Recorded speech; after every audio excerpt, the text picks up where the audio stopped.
Hello learners, welcome to my channel English Seekho. In this video, I am going to explain you a very important poem, that is The Passing of Arthur.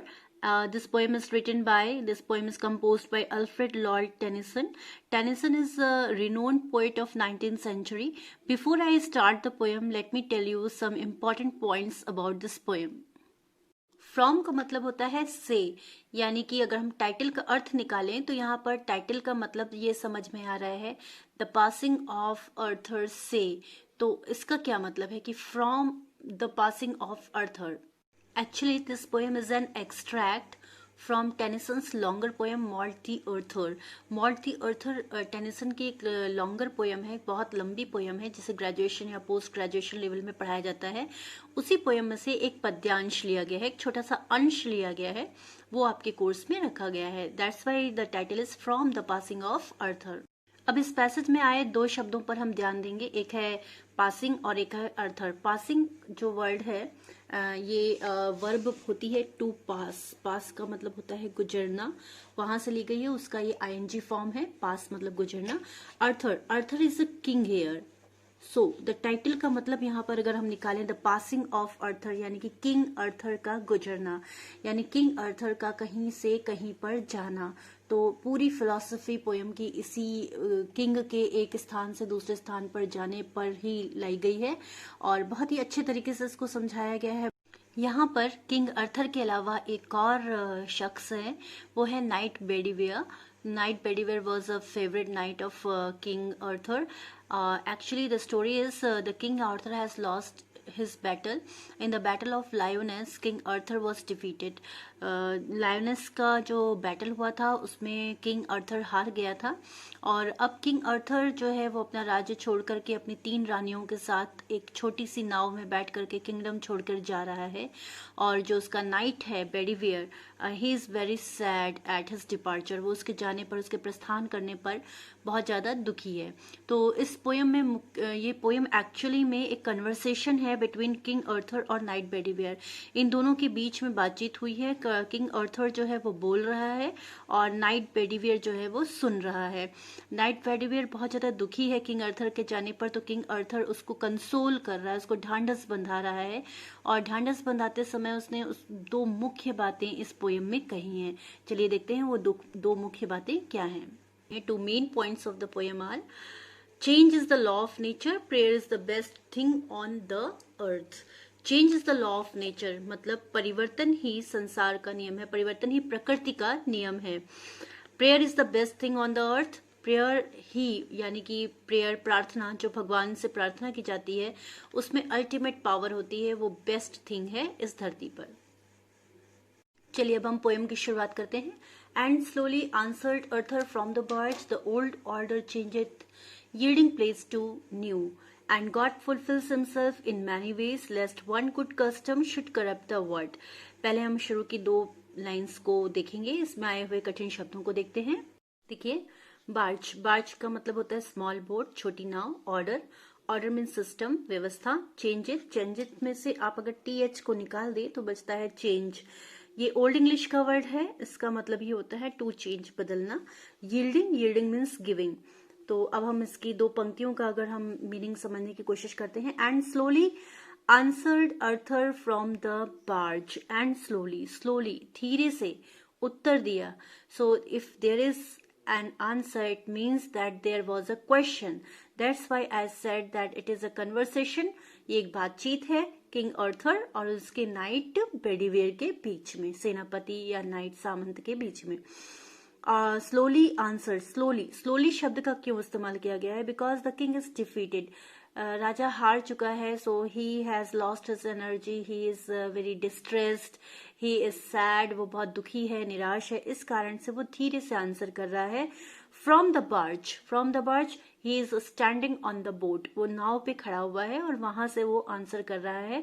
और एक तट पर ये सारी बातचीत हो रही है, नदी के इस पार, नदी के तट पर उसका नाइट बेडीवेयर खड़ा हुआ है और नाव के ऊपर राजा खड़ा हुआ है और तब इन दोनों के बीच में बातचीत हो रही है। The old order changeth, yielding place to new, यही लाइन इस पोएम की सबसे इम्पॉर्टेंट लाइन है, मोस्ट इम्पॉर्टेंट लाइन है, और यही 4 लाइन्स सबसे ज्यादा इम्पॉर्टेंट है और सबसे ज्यादा एक्सप्लेनेशन के लिए यही लाइन्स पूछी भी जाती हैं। द ओल्ड ऑर्डर चेंजेड, पुरानी व्यवस्था चेंज हो जाती है। The old order changed, yielding place to new और गिविंग प्लेस टू न्यू, और उसकी जगह पर नई व्यवस्था आ जाती है, यानी पुरानी व्यवस्था चेंज हो जाती है और नई व्यवस्था को स्थान दे देती है। प्लेस मतलब स्थान देना। तो इसका मतलब यहाँ पर यही है, change is the law of nature. प्रकृति का एकमात्र सिद्धांत है, एकमात्र कानून है change. Next 2 lines, fulfill means to complete a wish, lest कहीं ऐसा ना हो, कस्टम रीति रिवाज, tradition, order, corrupt means spoil बिगाड़ देना या भ्रष्ट करना, and God fulfills himself in many ways, भगवान अपनी इच्छा का पालन बहुत तरीकों से करवाता है। God has got many methods to carry out his will, so it is ultimately God's wish, God's will which survives. So and why God does so? Lest one good custom should corrupt the world. कहीं ऐसा ना हो, one good custom, एक अच्छा रीति रिवाज, एक अच्छी व्यवस्था, एक अच्छा कानून, चाहे कितना भी अच्छी व्यवस्था हो, कितना भी अच्छा शासन क्यों ना हो, it can corrupt the world if it stays for long. अगर कोई भी अच्छा कस्टम या कानून या नियम या व्यवस्था, गवर्नमेंट बहुत लंबे समय तक रुक जाती है, then it can corrupt the world. So God fulfills himself in many ways. भगवान अपनी इच्छा का पालन कई तरीकों से कराता है और उनमें से एक तरीका ये है change. Change is the law of nature. God has created the law of change. So these are the 4 lines which are very important from this poem. Let me tell you once again. King Arthur rises from his boat and he tells his knight Bedivere that no system in this world is permanent.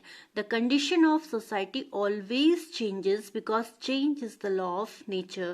The new and fresh systems take the place of the old systems. So however noble and great the system may be, it can corrupt the world if it continues for a long time. अगर एक अच्छा system बहुत समय तक रुक जाएगा तो वो दुनिया को बर्बाद कर सकता है. Next lines. Comfort thyself. What comfort is in me? Comfort thy self. Comfort मतलब होता है आराम. यहाँ पे वर्ब के रूप में इस्तेमाल किया गया है. तो आराम दो, अपने आप को आराम दो. कंसोल करो. कंसोल मतलब अपने आप को संभालो. रेस्ट दो अपने आप को.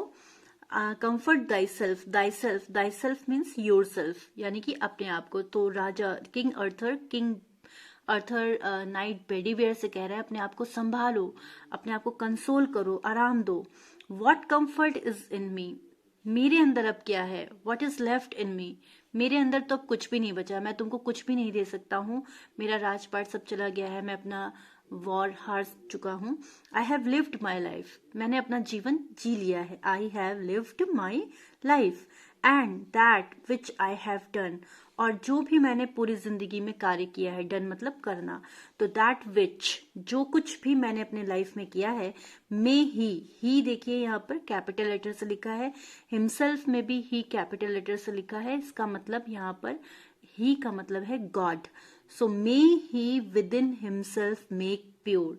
So what ever I have done in my life, जो कुछ भी मैंने अपने जीवन में किया है, ईश्वर उसे प्योर करे. प्योर करे का मतलब मैंने अच्छा किया है तो उसका अच्छा फल दे, और यदि मैंने बुरा किया है तो उसको प्योर करे, उसको माफ कर दे. So he prays to God to bless him. वो ये कामना करता है कि ईश्वर उसको ब्लेस करेगा, उसको माफ कर देगा. And he prays to God to bless his doings and make them free from evils. वो चाहता है कि ईश्वर उसको माफ कर दे, जो कुछ भी उसने अगर बुरा किया है तो उसको वो प्योर कर दे. आगे देखते हैं. But thou, if thou shouldst never see my face again, pray for my soul. But thou means you. But thou, if thou shouldest never see my face again. राजा आगे कहता है कि लेकिन तुम, but thou means you, लेकिन तुम, if thou shouldest never see my face again, लेकिन अगर अब तुम मेरा चेहरा कभी दोबारा ना देख सको, pray for my soul, then please pray for my soul. Please pray for the peace of my soul. So the King Arthur tells Bedivere that he should pray to God for the peace of his king's soul if he does not see the face of the king again. आगे देखते हैं. More things are wrought by prayer than this world dreams of. Wherefore let thy voice rise like a fountain for me night and day. More things, बहुत सारी चीजें, are wrought by prayer. Wrought is an old English word. पुरानी English में इस्तेमाल किया जाता था. इसका अर्थ होता है डन. वर्ब के तौर पे यहाँ पर इस्तेमाल किया गया है. और वर्क, एक वर्ब होती है वर्क, WORK, वर्क, उसके पास्ट टेंस के रूप में इसको इस्तेमाल किया जाता था. क्योंकि 19वीं सेंचुरी में ये पोयम लिखी गई है, इसलिए इसको यहाँ पर उस समय वर्ब के रूप में लिया गया है. अब इसका इस्तेमाल नहीं करते हैं. More things are wrought by prayer than this world dreams of. More things, many things are done by prayer. So prayer has great power. It can do wonders. Even the world cannot dream about them. तो जिन चीजों की संभावना नहीं हो सकती है, जिसके बारे में ये दुनिया सोच नहीं सकती है, कल्पना नहीं कर सकती है, इमेजिन नहीं कर सकती है, ड्रीम नहीं कर सकती है, वो चीजें भी प्रेयर के द्वारा संभव होती हैं, प्रार्थना की शक्ति से संभव होती हैं. Wherefore let thy voice rise like a fountain for me night and day. तुम्हारी आवाज, दाय मीन्स होता है योर, तो तुम्हारी आवाज, आवाज का मतलब क्या है? स्वर, प्रार्थना.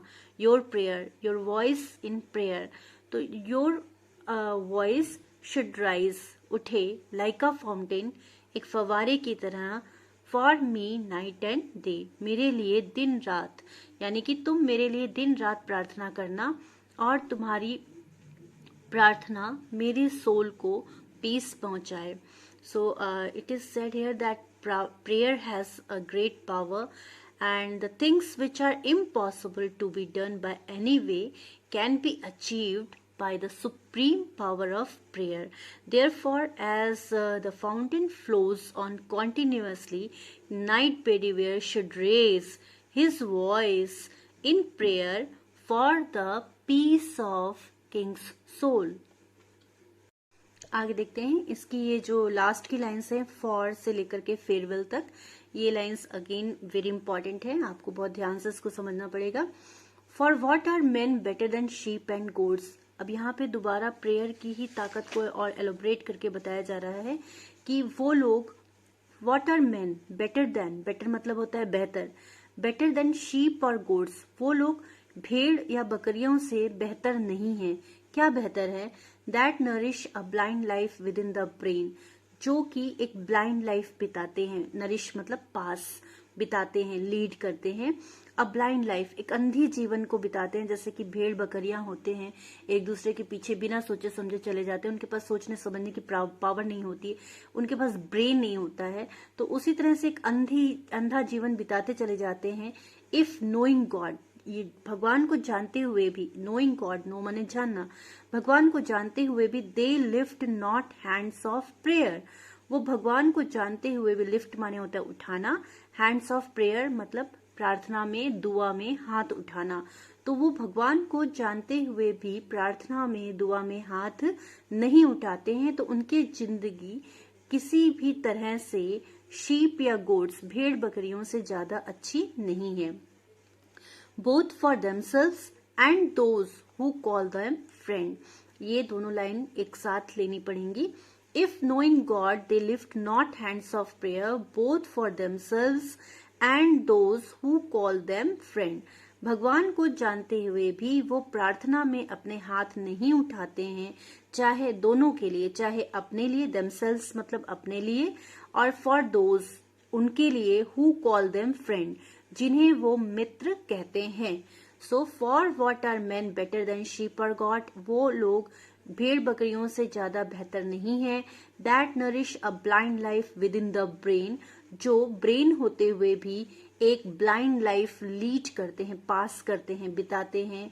इफ नोइंग गॉड, भगवान को जानते हुए भी, they lift not hands of prayer, वो दुआ में हाथ नहीं उठाते हैं, भगवान की प्रार्थना नहीं करते हैं।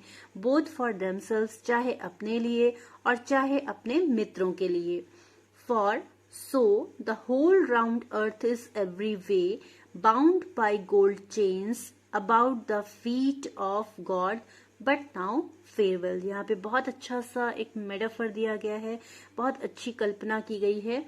For so the whole round earth is every way, whole पूरी, राउंड गोल, अर्थ दुनिया, संसार, पृथ्वी, क्योंकि ये पूरी जो दुनिया है, पूरी अर्थ है, एवरी वे हर तरह से, बाउंड, बाउंड मीन्स बंधी हुई है, by gold chains, by the gold chains यानी सोने की जंजीरों से, about the feet of God, but now farewell.